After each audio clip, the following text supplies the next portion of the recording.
on continue parce que là, on a fini, la semaine dernière, on a fini dans le discours. J'ai dit premier round. Là, je continue. Je continue parce que c'est important. Ils sont rentrés 2 jeunes rabbins chez un rave. Un, il a demandé « Bénis-moi que j'ai la richesse ». Et l'autre, il a demandé « Bénis-moi que j'ai la crainte de Dieu ». Alors, celui qui a demandé la richesse, il voulait retourner chez lui. Il a appelé un taxi. Il est rentré dans le taxi lui dit bêtement, comment tu vas me payer? Il a dit, t'en fais pas, j'ai un billet, il lui manque un billet de 500 €. Il a dit, ah non, j'ai pas la monnaie moi. J'ai pas la monnaie de 500 €. Il a dit, attends, il y avait un kiosque de loterie. Tout ça c'est en Israël. Il va, le kiosque de loterie, il lui dit, s'il te plaît, tu peux me faire la monnaie? Il lui dit, pourquoi moi? Il y a écrit banque chez moi ici. Il lui a dit, alors, il lui a dit, tu joues un billet, je te donne la monnaie. Il a joué le billet, il lui a donné la monnaie, il a gagné 25 millions de shekels. Alors, le deuxième, quand il a écouté, la fin de l'histoire, c'est ça ce qui nous concerne. Le deuxième, quand il a écouté, il est parti chez le Rav. Il lui a dit, pourquoi moi, j'ai pas eu vite votre bracha, et lui, il a eu vite? Il lui a dit, quand tu auras envie aussi vite que lui d'avoir la richesse, alors tu auras la crainte de Dieu. Ça veut dire, les enfants, des fois on veut quelque chose, on aspire à quelque chose. Si tu n'as pas l'envie, Barbara, si tu n'as pas l'envie, elle vient pas. Il y avait la même chose, 2 jeunes rabbins qui sont rentrés chez le Admour Migour. Ils lui ont dit, voilà, on n'a pas d'enfant. Alors, un, il lui a dit, fais-moi la bracha, et l'autre, il lui a dit, fais-moi la bracha. Vous connaissez cette histoire?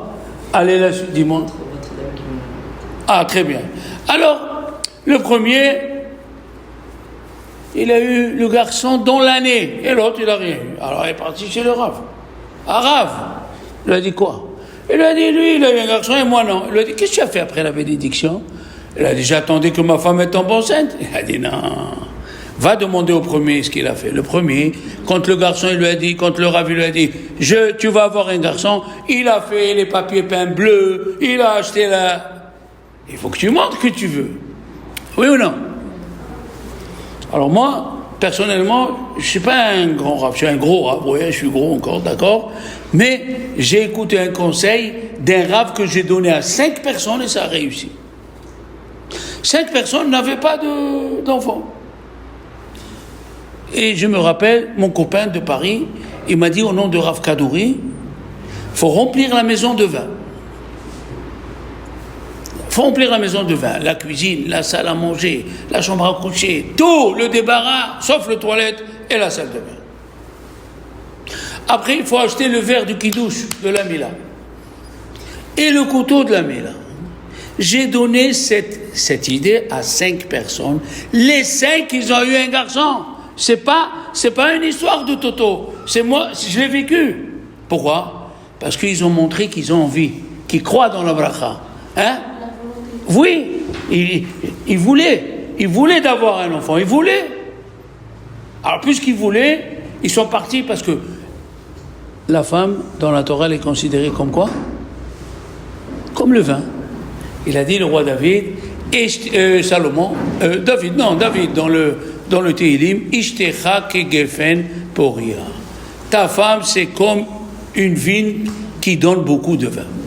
Alors, chaque fois, je dis aux jeunes mariés, les 5 premières années, c'est que du jus de raisin, il ne faut pas vous en vouloir. Pour avoir du Château Margaux, du Saint-Estèphe, il faut attendre 10 ans, 15 ans. Ok. Là, c'est pour vous dire l'envie qu'il faut avoir. Dans toute chose, il faut avoir l'envie. Tu n'as pas l'envie, il n'y a pas.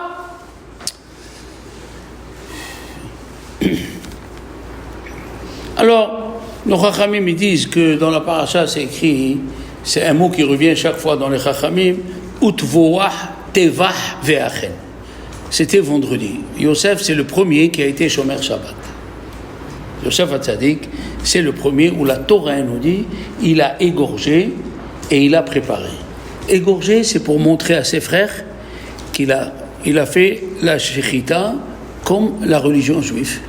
Ça veut dire, avec un grand couteau, il a coupé la gorge pour pas que l'animal il sente le couteau. Mesdames, moi j'ai mon diplôme de shochet. Ça veut dire que je le fais pas. Parce que pour verser du sang, il faut naître sous la planète Mars. Dans la Torah, la planète Mars, c'est la planète rouge. Pourquoi on l'appelle rouge? Parce que celui qui naît sous l'influence de la planète Mars, tous les jours, il dit Rashi, il y a une planète qui supervise toutes les autres planètes. Tous les jours, il y a une planète qui supervise tous les jours. Et les jours de la semaine sont appelés sur les planètes. Vous n'avez pas fait attention. Lundi, c'est la Lune. Mardi, c'est Mercure. Chaque jour. Alors, celui qui est né sous la planète rouge, celui qui est né sous la planète Mars, il doit verser du sang. Alors, si c'est un rachat, si c'est un impie, il tue. Il verse du sang, il tue. Si c'est un juste, c'est un tzaddik, il verse du sang. Il est shochet, il fait le sacrifice rituel, ou il fait la mila, d'accord? Il verse du sang.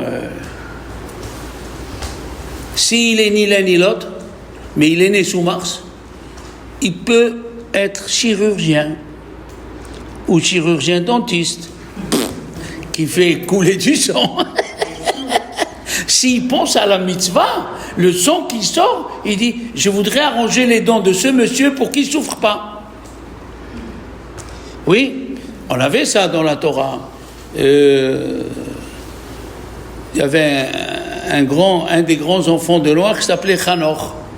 Il s'appelait Hanor et il est arrivé à un degré d'être un ange. Il est maintenant l'ange supérieur dans le ciel. Mais il était cordonnier. Alors comment de cordonnier on arrive à être un ange?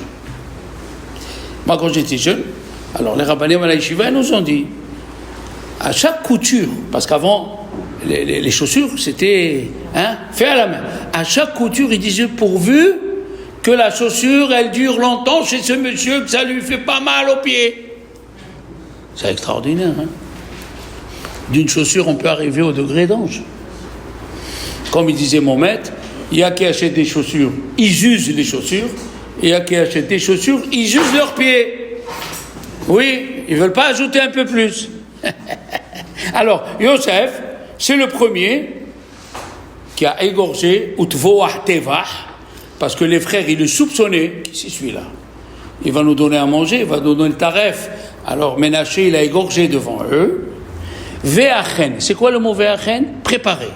Et dans la manne, dans la paracha de Bishalach qui va venir par la suite, oui, c'était la veille donc il a préparé la veille de Shabbat, et dans la paracha qui va venir de la manne, il y a écrit et asher yavi'u ve'asher hechinu yachinu.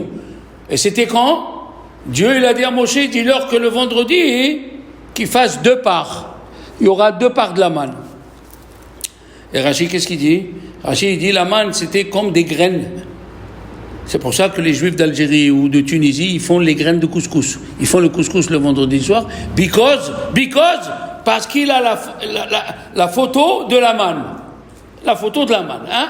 D'accord? Maintenant, Hachamim, ils ont dit, c'est ça. Lui, il a préparé vendredi. Ok.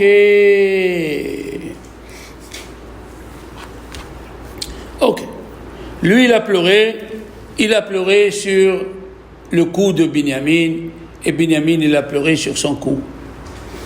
Et la question, elle est, rappelle-moi ton nom, s'il te plaît, parce que j'ai dit, oui, Sabrina. Bon, je t'ai dit Barbara, excuse-moi. Faut pas se vexer, c'est le nom en hébreu qui est le nom en hébreu, il veut tout dire. Comme on a dit tout à l'heure, chaque mot en hébreu, il veut dire quelque chose. Et le nom que vous allez choisir, faites attention, il va vous suivre. Il va vous coller à la peau. Hein? Voilà, il va vous coller à la peau. Hazak ou Baruch, il va vous coller à la peau. Et si vous n'avez pas choisi, c'est votre maman qui a choisi, ça aussi, c'est de Dieu. D'accord? Donc, le Shabbat, quand ils ont pleuré, Yosef, il a pleuré avec ses frères, et ses frères, ils ont pleuré avec lui, c'était Shabbat. La question, elle est-ce qu'on peut pleurer Shabbat? On n'a pas le droit de pleurer Shabbat. On n'a pas le droit. Écoute ce que je vais te dire. Moi, je l'ai vécu. Je suis venu, j'avais 13 ans à la yeshiva, chez mon Rav, le Rav Rumi. Ce que j'ai vu, c'est pas possible. Je suis venu le mercredi, et lui, il a perdu son fils juste le dimanche d'avant. Il a perdu son fils de 3 ans et demi. Shabbat, on était chez lui parce qu'on n'était que 10 élèves en attendant qu'ils viennent les autres. Il a dit, bon, on va chanter, c'est Shabbat. Et Madame Rumi, que Dieu lui donne une longue vie, elle lui a dit, papa, tu es dans la semaine où tu as perdu ton fils, tu chantes? Il a dit, Shabbat, et la vélo, Shabbat, il n'y a pas de deuil. Quelle force, quelle force, quelle force! Ça, il n'y a que la Torah qui peut te donner. Et la question, elle est, comment les frères de Yosef et Yosef, ils ont pleuré Shabbat? Ah, voilà la question. Voilà la question. Comment c'est possible de pleurer Shabbat? On n'a pas le droit. Même un endeuillé, il faut lui dire, tu n'as pas le droit. Même si quelqu'un il veut faire teshuva, écoutez-moi bien, quelqu'un il a fait une faute, et Shabbat il veut faire teshuva, il veut jeûner, il veut se piquer, il veut se rentrer dans les rangs, il veut faire teshuva, il n'a pas le droit. Shabbat c'est au-dessus de ce monde. C'est quoi ce monde? Regardez bien, regardez la chambre où on vit, 1, 2, 3, 4, 5, 6, c'est ce monde. Shabbat, c'est 7, c'est au-dessus. Tu n'as pas le droit de faire entrer la semaine dans le Shabbat. Le Shabbat, c'est au-dessus de tout. Si on a le temps, on parlera de qu'est-ce que c'est la Neshama Yetera. Qu'est-ce que c'est l'âme en plus? Hein? Et Neshama supplémentaire, Shabbat. Qu'est-ce que c'est cette âme? D'où elle vient?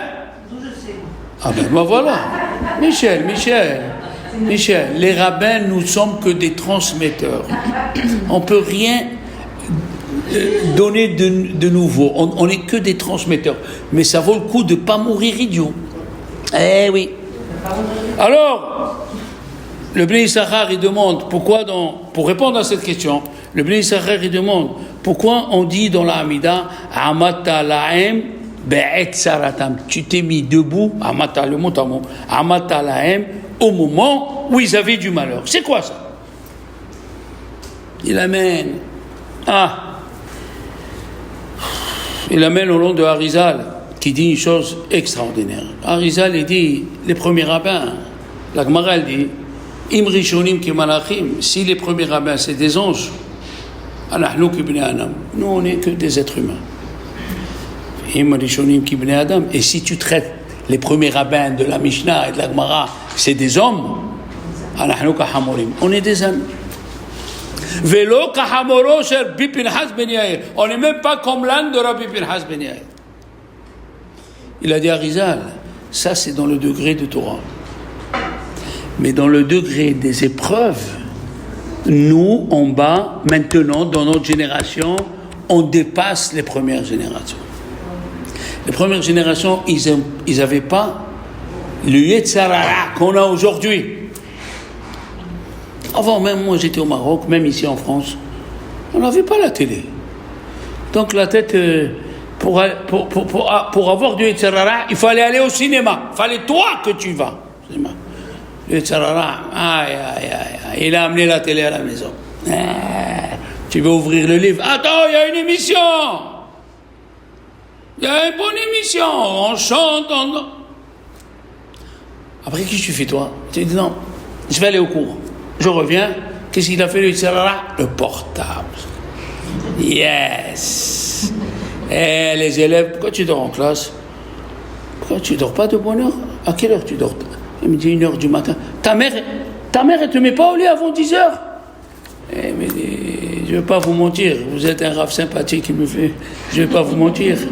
J'ai le portable dans la main jusqu'à 1h, on parle avec les amis. Vas-y. Il a dit, qu'est-ce que c'est Amata lahem be'et tzaratam. Ça veut dire, malgré tout ce qu'ils ont souffert, et tu as vu ce qu'ils ont souffert. Je l'ai dit dans les derniers cours, qui c'est qui peut me dire combien d'années les Grecs sont restés en Israël? 400 ans. Hein? Vas-y, parle, qu'est-ce qu'il y a? 14 ans? 400. 400? Alors le temple entier, il est 420 ans. Tu nous as tués. Combien de temps les Grecs ont été en Israël? Avant que la fille de Mattathiaou, encore une femme juive, qui a pris la révolte. Elle a dit à ses frères, vous êtes des schtroumpfs. 180 ans. 180 ans. Alors le bon Dieu il a dit, vous savez que qu'est-ce qu'ils ont fait les Grecs? Ils ont dit, vous mettez pas de mezouza. Qu'est-ce qu'ils ont fait les Juifs? Ils ont enlevé la porte. Celui qui n'a pas de porte. Ouais, non, mais qu'est-ce qu'ils faisaient après? Les hommes, ils dormaient à côté de la porte pour pas que les Romains rentrent violer leurs femmes et leurs enfants. Et le Midrash, il dit, ils les ont empêchés d'aller au mikvé. Comment ils faisaient les femmes? Ils ont dit, nous chachamim, le mari, il priait Dieu, il creusait dans la chambre où il dormait, et l'eau, elle sortait pour avoir le mikvé. Ouais, les Juifs, ce qu'ils ont souffert, les Juifs, c'est pas possible. Ils faisaient 1m50 sur 70 cm. C'est la mesure du mikvé minimum. Et ouvrez bien vos oreilles. Quand les Juifs, ils ont pris Masada, en 67, les rabbins sont partis mesurer le mikvé. Il y avait un mikvé vide. Ils l'ont trouvé 1m50 sur 70 cm. Comme elle dit la halakha. Les Juifs, là où ils vont, ils ont posé au mikvé. Regardez ce qu'il dit le Malbim. Le Malbim, il dit, faites attention aux mots. La Torah, elle n'écrit pas, c'est pas un poème, c'est pas une prose. Chaque mot, il est calculé. Le Malbim, et Dieu, il envoie les rabbins avec des loupes dans les yeux. Nous, on lit. Moi, je suis plus âgé que vous, je lis. Et après, quand je vois que je lis, je ne fais pas attention à ce que je lis. Regardez. Le Malbim, il dit, Paro, il lui a dit à Yaakov, Kama yeme chayecha. Quel âge as-tu? Oui? Les mots, Kama yeme chayecha. Il lui répond, Yaakov, Yeme Megurai. Yeme Megurai Me'av Shloshim Shana Me'at Vera'im Shene Hayai. C'est quoi ça? What is this? Eh oui, on lit, on ne sait pas ce qu'on lit. On ne sait pas ce qu'on lit. Il lui a dit, Kama Yeme Chayecha. Oui? Qu'est-ce qu'il lui dit à Yaakov? Yeme Megurai. C'est quoi Megurai? Ma vie provisoire dans ce monde, c'est 130 ans. Et après, il lui dit, Me'at Vera'im, un peu et pas beaucoup, Shene Hayai, les années de ma vie. Et qu'est-ce qu'il fait ici? Écoutez bien, les enfants, c'est une morale pour nous. Il y a un rave, ils l'ont appelé, il était très fort. Il connaissait la Gemara, les halachot, il sait répondre. Il a dit, je vais aller visiter la ville où je vais être rave, hein, Sarah? Il faut que je visite. Je vais visiter. Il va, il voit la synagogue, il voit la bibliothèque, des livres, pas là. Hein, comment tu veux voir l'intelligence de quelqu'un? Tu vois combien de livres il a dans sa bibliothèque. Ça veut dire où il met son argent. Sur les fringues ou sur les... Hein?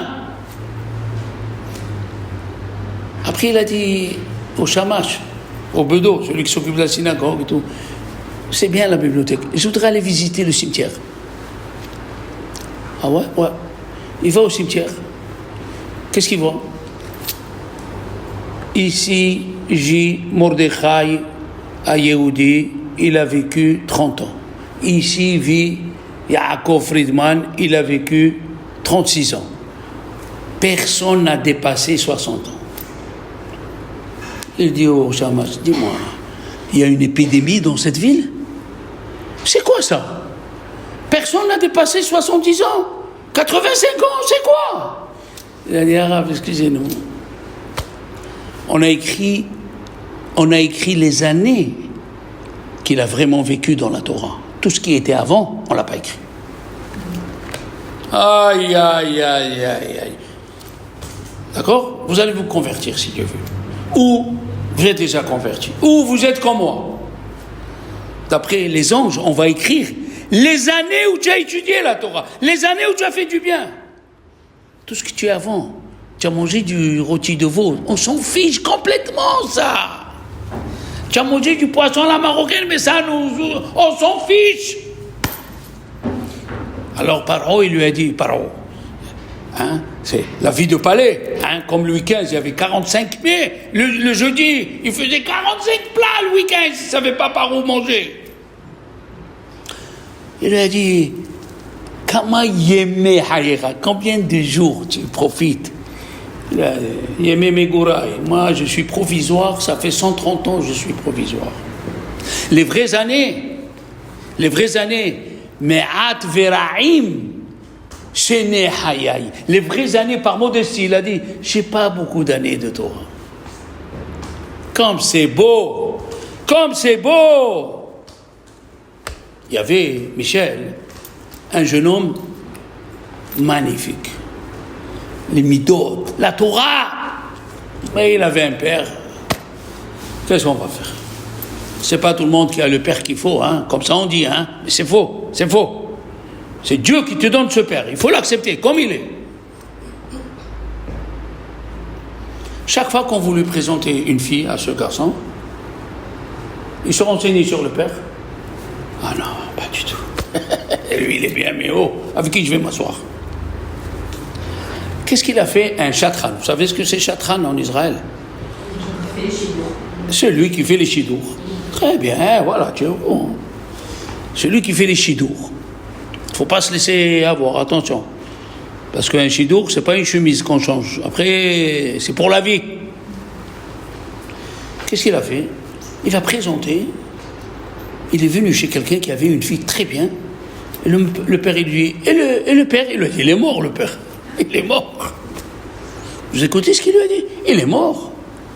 Le fils, il est là, bien fantasmagorique. Ah ouais? Ils font le chidour. Ils font le fiançailles. Ils font le mariage. Dans le mariage, tu es obligé de mettre le père à côté du fils. Et le père dans la table. Les enfants, il y a des gens comme ça. Et il fait rentrer, allez, le hareng fumé, le tchoulent, allez, vas-y, bois. Alors le père de la fille, il dit au chatran, il lui dit, dis-moi, qui c'est celui-là? Il a dit, c'est le père du Hatan. C'est le père du Hatan? Mais tu m'as dit, il est mort. Il lui a dit, dis-moi la vérité. Ça, c'est une vie, ça. Ça, c'est une vie qui vit. Il est mort d'après la Torah. Il mange, rien qu'il mange, il pense à manger. Ça, c'est une vie. C'est pas une vie, c'est une mort. Alors il lui a dit, Yaakov à Pharaon, tu me dis combien, toi tu es dans le palais, tu fais que manger, tu vois tous les soirs les danses, et tu vois, moi, je suis ici, Megouraï, je suis de passage. Qu'est-ce que je dis aux élèves? Écoutez-moi bien, il y a des paroles qui me reviennent de mes rabbanim, parce que la Gemara elle a dit, après 40 ans, on comprend ce qu'il dit son rave. Après 40 ans, on comprend ce qu'il dit son rave. Je dis aux élèves, vous voyez, vous êtes assis là, hein? Ça veut dire dans les bancs, et moi j'étais là. Et moi je suis là. Alors ils me disent oui. J'ai dit, moi j'étais avec mon rave en classe, on était une vingtaine. Et nous on était assis dans les bancs. Et lui il nous a dit, vous vous sentez jeunes, hein, les enfants, vous avez droit. Un jour, vous serez vieux, vous serez à ma place, en train d'enseigner la Torah, et vous aurez des enfants jeunes. Il ne faut pas perdre ce temps. Qu'est-ce qu'on chantait au temps de la Gemara à des nouveaux mariés? Si je vous le dis, vous allez dire, il invente le Rav Cohen, Rav Shalom. Vous savez ce qu'on chantait aux nouveaux mariés? Vaïla des mitnan, vaïla des mitnan. Malheur, on va mourir, malheur, on va mourir. Elle vient de se marier. Elle vient de se marier avec son mari, qu'est-ce que tu lui dis? Tu vas mourir. Oui, c'est pour lui dire on n'a pas le temps. On n'a pas le temps, fais vite. Qu'est-ce qu'elle dit? Michel, la Gemara, on dit dans le Kiddush, Shabbat Vaïnafash. C'est quoi ce mot Vaïnafash? Il s'est reposé. Pourquoi tu dis Vaïnafash? Dis Vaïshbot. Shabbat Vaïshbot. Shabbat, il s'est reposé. Tu me suis? La Gemara, elle dit Vaïnefesh. Le samedi soir, on a de la peine. Le samedi soir, on aime écouter la musique. Pourquoi? Parce que l'âme que Dieu nous a envoyée pour Shabbat, elle s'en va. Vous avez compris ça? Mais vous n'avez pas posé la question qu'il faut. Pourquoi on nous dit ça vendredi soir dans le Kiddush? Attends qu'il sort le Shabbat. Non. On t'avertit que ça va passer. Fais gaffe, le Shabbat, il va passer. À la rentrée du Shabbat, on t'avertit. Fais gaffe. Ne passe pas ton Shabbat dans des plaisanteries, dans du rire. Il y a une Neshama qui vient de Dieu. Il faut profiter de cette Neshama. À la rentrée de Shabbat. Le Zohar, il dit, entre parenthèses, Michel, Rashi, il dit dans la Gemara, c'est quoi avoir une âme en plus? C'est quoi avoir une âme en plus? Vous avez une idée? Il dit, on mange double. C'est vrai. C'est vrai. Le poisson, la viande, les salades, la tchouk-tchouka, le pain complet, le pain au curcuma, le pain où tu veux. À midi, alors là, à midi, l'apéritif, la dafina chez les Marocains, c'est le sacro-saint, le phénix, c'est Ouda Shlishi. Mais d'après le Zohar, il dit le Mirtab Meliaou, le Rav Dessler, et là il faut l'écrire, hein. Qu'est-ce que ça veut dire l'âme? Une âme en plus, madame, si tu as envie d'étudier Shabbat plus que la semaine, alors tu as ton âme en plus. Si Shabbat tu as envie de prier plus, si Shabbat tu as envie d'étudier plus, alors l'âme elle est venue chez toi. Eh oui. Alors l'âme elle est venue chez toi.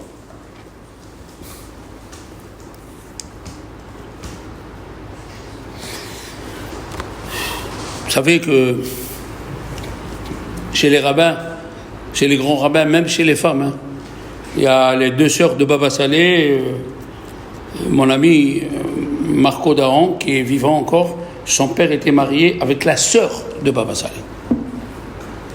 Une des sœurs. Il a deux sœurs qui étaient en Israël, la Ishti. Ishti, ça veut dire Esther, en petit, hein, comme les Ashkénazes, Yaakov, Rachel, des petits mots comme ça. Alberto, pour des gentils noms. David, Dadou. Ouais, moi j'appelle mon fils Dadou. Et les sadikim, les enfants, ils peuvent fermer les yeux comme ça, hein, faire monter leur âme, ils voient ce qui se passe là-haut et ils reviennent. Ouais, les tzadikim, ils ont cette force. Rabbi Meir Mipar Mishlan, il a fermé les yeux et il a fait monter son âme là-haut. Qu'est-ce qu'il voit? Un vieux qui était là 120 ans, et là-bas il a une étiquette jeune, Baho.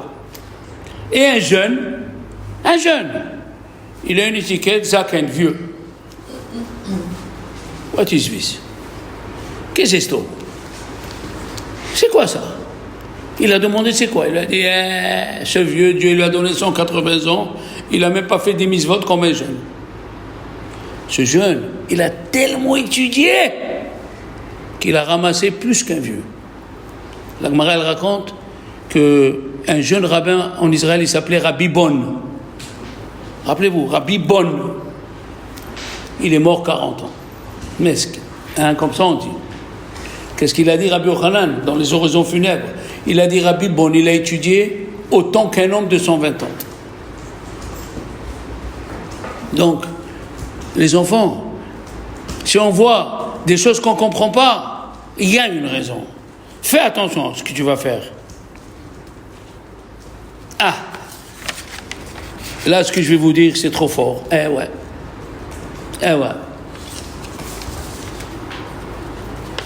C'est trop fort. Alors, que je ne me trompe pas de page. Voilà. Il faut être Orahim Akadosh. Je sais pas, mais bon. C'est très difficile ce que je vais dire, mais bon. Il faut essayer de toucher, il faut essayer de vouloir ça. C'est pas facile. Il leur a dit, Yosef, Anni Yosef Ahichem. Quand Yosef il est apparu à ses frères. Tu connais un peu l'histoire. Yosef il a été vendu par ses frères. Après 22 ans, il apparaît, ils n'ont rien vu. Ils n'ont rien vu, Michel. Il leur a dit, vous n'avez pas entendu qu'un esclave est devenu roi? L'Égypte entière est au courant et vous non. Je vous ai mis, voilà Réhouven, voilà Shimon, je vous ai mis, j'ai raconté l'histoire de chacun, ça vous est pas venu à l'idée. Quand Dieu veut rendre aveugle quelqu'un, Hagar elle s'est mise à pleurer. Hagar elle s'est mise à pleurer, j'ai pas d'eau. Qu'est-ce qu'il y a écrit? Dieu lui a ouvert les yeux. Où il était le ruisseau? À côté. Quand Dieu ne veut pas, ma femme, que Dieu lui donne la vie, sa mère qui était fatiguée, elle lui a donné son alliance à faire briller. Ma belle-mère, quoi. Elle ne sait pas où elle a mis. Ma femme.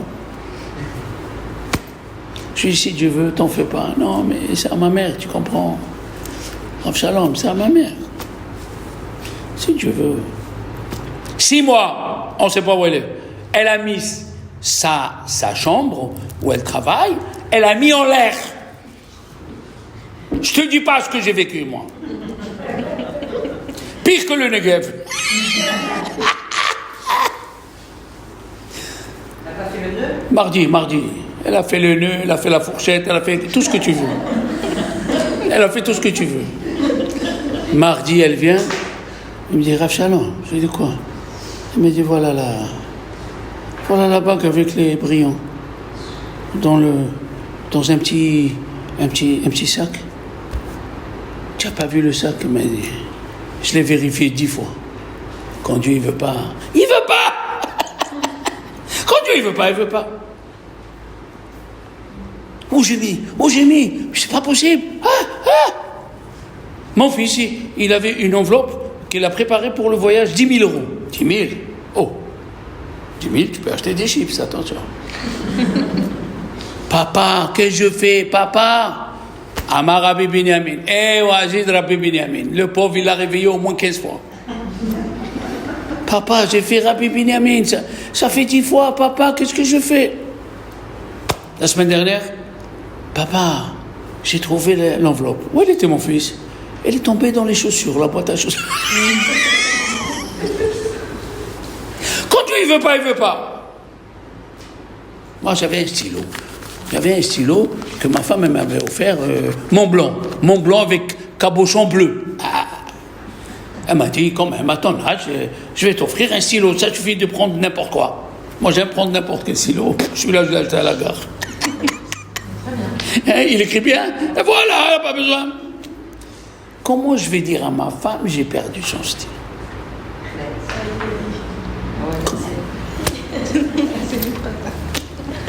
Je dirais, quand je me fais-lui oublier qu'elle m'a offert un stylo. Fais oublier. Après 6 mois, et après ça, j'ai fait mes chaussures. Le stylo dans les chaussures. Je lui dis, Esther, elle me dit, qu'est-ce qu'il y a? Ah ouais, heureusement qu'elle a oublié. Mais qu'est-ce qu'il y a? Je lui dis, non, rien. Voilà, c'est ton cadeau, il est là. Quand Dieu il veut pas. Maintenant, qu'est-ce qu'il a dit, Yosef? Il a dit à ses frères, c'est pas vous qui m'avez envoyé ici, c'est Dieu. Ok. On sait que c'est assourd la rancune, oui, c'est assourd d'avoir la rancune. Si quelqu'un te dit, tu as un petit pain au chocolat, donne-moi un petit morceau, tu lui dis non. L'après-midi, toi, tu vas lui demander, je vois que tu as un petit pain au chocolat, donne-moi un morceau. Et il te dit, tiens, et je ne suis pas comme toi qui ne m'as pas donné le matin. Haram. Ah ouais, mais ça brûle la bouche, ça brûle. Ouf. Tu as les lèvres qui tremblent toutes seules les lèvres. Eh ouais, prête-moi 50 euros. Ah non, j'ai pas. L'après-midi, elle vient. Et tu dis, prête-moi 50 euros. Qu'est-ce que tu fais? Et là, qu'est-ce qu'il fait, Yosef? Ani Yosef Aïchem, je suis Yosef, votre frère, Asher Mechartem, que vous m'avez vendu. Mais au début, il leur a dit, c'est pas vous, c'est Dieu. Qu'est-ce qui se passe? Comment il a changé? Là, il faut être Rabbi Haïm Ben Attar. Rabbi Haïm Ben Attar, il est né au Maroc, dans la ville de Salé, en 1648. Il faut être ce rabbin pour dire ces mots-là. Il dit comme ça. Il leur a dit, Yosef, même quand vous m'avez vendu, je vous aimais encore. Ah qui c'est qui peut dire une chose pareille? Tu as une sœur qui parle de toi. Tu as une sœur qui... Elle raconte sur toi des vertes et des pas mûres. Bouquet molqué. Après, elle vient faire la paix. Tu vas lui dire, même quand tu parlais de moi, je t'aimais. C'est quoi cette histoire d'où tu sors? Comme ça, il dit au Rahim Kadosh. Comme ça, il dit au Rahim Kadosh. Que même au moment où vous m'avez vendu, je vous aimais encore. Aïe. C'est dur. Il aimait plus Benjamin quand même. Quoi? Il aimait plus Benjamin. Oui, d'accord, c'est le frère de sa mère. C'est le frère par la mère. Mais les autres. Non, mais parce qu'il n'a pas participé. Non, il leur a dit aux autres, je suis Yosef que vous m'avez vendu. Pourquoi tu dis vous m'avez menti? Pourquoi tu réveilles maintenant encore la haine? Pourquoi? Non, il leur a dit Yosef, même que vous m'avez vendu, quand j'étais avec les Ismaélites et les Midianim, je vous aimais encore. C'est la bonté. Hein? C'est la bonté. Mais attends, ma fille, excuse-moi. La montée, il y a une limite. Hein? Tu parles avec des gens et tu dis, ouais, ça va, je vais lui pardonner, mais mais là, tout le monde parle comme ça. De dire que c'est pas eux qui l'ont vendu. D'où il sort ce monsieur? C'est pour ça qu'on l'appelle Yosef Hatzadik. C'est pas n'importe quoi, Yosef. On l'appelle Yosef Hatzadik.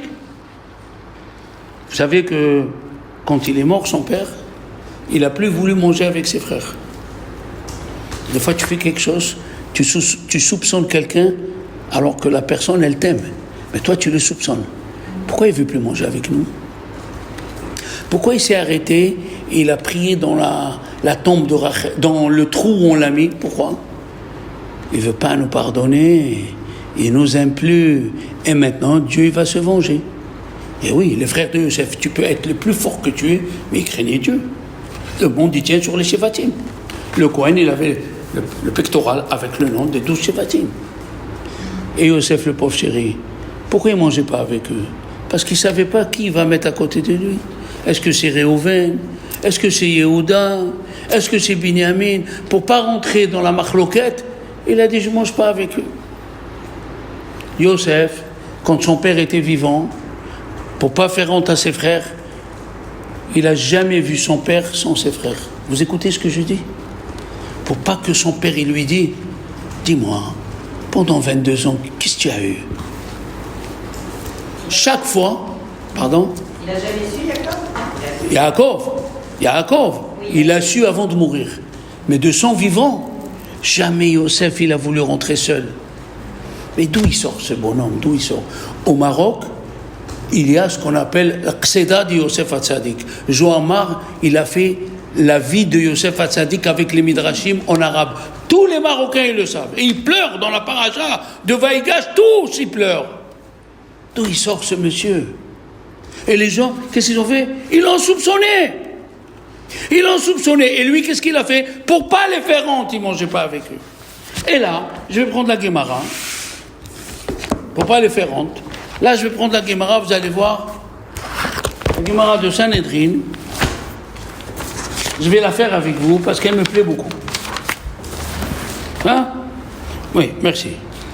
Alors, ici,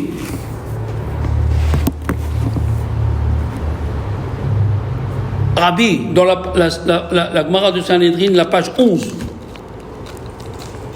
Il faut que vous écoutez ça. Parce que c'est la base d'une personne religieuse. Rabbi, il était en train de faire un cours de Torah. Vous savez qui c'est Rabbi? Je vous explique. On l'appelle Rabbi parce qu'il s'appelle Rabbi Yehuda Nasi. c'est celui qui a écrit les Mishnayot.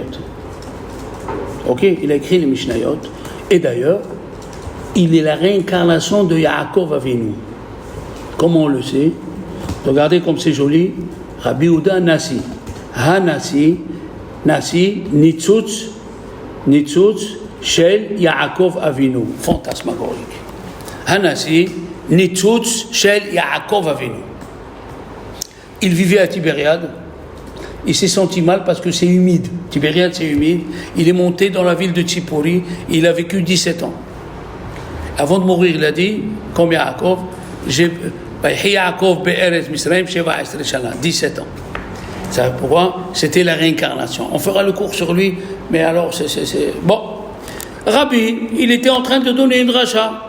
Et là, ils sent l'odeur de l'ail. Vous savez, quelqu'un qui mange de l'ail,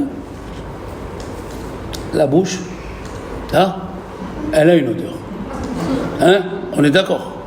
Il a dit, celui qui a une mauvaise odeur, qui sort. Je n'arrive pas à faire le cours. Il s'est levé Rabbi Chia, il est sorti. Ils se sont levés, tous les autres élèves, ils sont sortis. Mon Rav, il nous disait, faites attention, si vous êtes à la prière, et un des enfants, le pauvre, un de vos camarades, il a des mal au ventre, il ne faut pas le faire honte, vous perdez tout vos olam haba, vous perdez tout le olam haba. Alors, Rabbi Chia, il est sorti, tous les élèves, ils sont sortis. Le matin, le fils de Rabbi Shimon, il a dit à Rabbi Chia, c'est toi qui as fait de la peine à mon père. Il lui a dit quoi? Il lui a dit, l'otehe kazot be'Israël. Jamais il y aura une chose comme ça dans Israël, dans le peuple d'Israël. Qu'est-ce que c'est l'otehe kazot? Il dit le Maharsha, l'étude de la Torah au public, il est plus grand que toute chose au monde. Ça veut dire, si un rave, les gens lui disent, nous on est obligé d'être à 8 heures à l'école, au boulot, vous pouvez nous faire le cours de 7h moins quart à 7h30, et en faisant le cours, il rate la prière Betzibour, qu'il rate la prière et qu'il enseigne la Torah au public.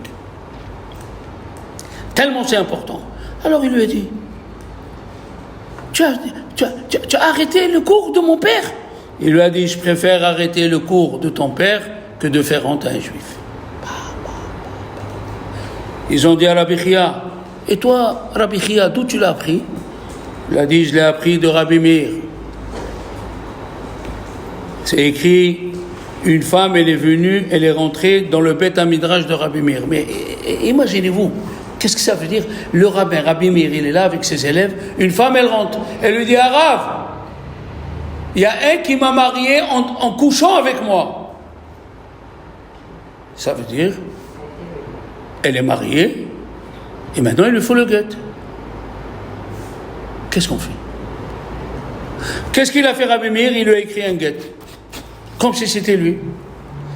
Les élèves, ils ont vu le Rav qui a fait ça, tout le monde a donné le guet, et parmi celui qui a couché avec elle, il lui a donné le guet. Pour pas faire honte à un des élèves, Rabbi Meir, il a donné le guet.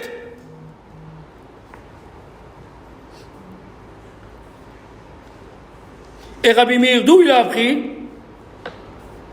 D'où il a appris? Il a appris de Shmuel. Et Shmuel, d'où il a appris? Il a appris de Shechania ben Yechiel, dont Ezra a souffert. Shechania ben Yechiel, il est venu chez Ezra, il lui a dit, on a fauté, on a épousé des goyotes. Lui, il a épousé des goyotes. Mais lui, il était prophète. Il a dit nous, pour pas faire honte aux autres.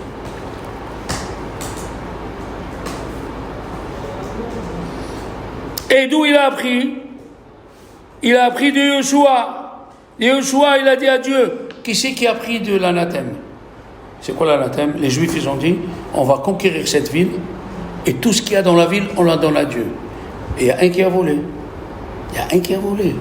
Et il y a eu des morts dans la bataille. Alors Yoshua, il dit à Dieu, mais qui c'est qui a volé? Il lui a dit, moi je suis un délateur. Vechi délateur, Ani, moi je suis un délateur. Pour pas faire honte au monsieur. Et la Gemara, elle a dit, et Yoshua, d'où il a appris? De Tamar. Yehuda, il a dormi avec Tamar. Et il lui a donné des fils et un seau. Quand on était en train de l'amener Ils lui ont dit, ta belle-fille, ta bru, s'est prostituée. Et c'était lui qui a dormi avec elle. Ils l'ont emmenée pour la brûler, elle se tourne, elle a dit, voilà, c'est celui qui m'a donné ce seau et ces fils. Il a dit, Yehuda, tzadka mimeni. Elle est plus tzadékette que moi. Pour pas faire honte à quelqu'un, à ton fils ou à ton mari. Déborah, la prophétesse Déborah, il y a quelqu'un qui s'appelle Déborah ici? Non. Déborah, elle avait un mari Ahmar, vous savez ce que c'est Ahmar? Un âne. Elle lui a dit, viens, tu n'as rien à faire, viens. Tous les jours, elle lui faisait faire des mèches, c'est écrit, et cette lapidote. Lapidote, c'est quoi? Les mèches. Les mèches, pour les amener au Mishkan, pour allumer la menorah. Il est devenu chef d'état-major. Chef d'état-major. Barak Ben Abinoam. Pour pas faire honte à son mari. C'est pas possible. Regardez ce que c'est la Torah. Tu dois avaler. Tu dois avaler. On est à table avec tes enfants. Ton mari, il se trompe. Il fait le kiddush des 3 fêtes au lieu de Shabbat. What is this? Qu'est-ce qu'on fait? Ah, tu as appris, tu es mieux. Ah, tu viens au cours, tu as appris. Qu'est-ce que tu fais? Chut. Dans la chambre, tu dis, chérie, come here, viens ici. Tu t'es trompé. Regarde, la prochaine fois, fais le kiddush de Shabbat. Ah ouais? Et pourquoi tu ne m'as pas m'arrêter? Je vais arrêter? Je vais t'arrêter devant tout le monde? Pas question. Il y a un juif qui était en Allemagne, dans les camps de concentration. Et les Allemands, les enfants, ils avaient les noms des gens qui devaient tuer. Il est rentré, le chef des capots, il a dit, Yosef Friedman, qu'est-ce qu'il fait un monsieur? Il dit, c'est lui. Ils prennent le monsieur, ils l'amènent. Quand Dieu ne veut pas, il ne veut pas. Il était gros.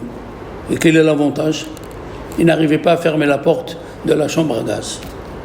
Ils l'ont ramené. Qui ils ont pris à la place? Celui qui a des noms. Attends! Ils lui ont dit aux Juifs, à Yosef Friedman, mais comment tu t'es laissé prendre? Tu pouvais pas dire au capot que c'est pas toi, c'est lui. Il a dit, je vais livrer un Juif, je vais livrer mon frère. Où on est petit, très petit. Alors, que Dieu vous garde et vous donne une bonne santé et qu'on révise chaque fois ces choses.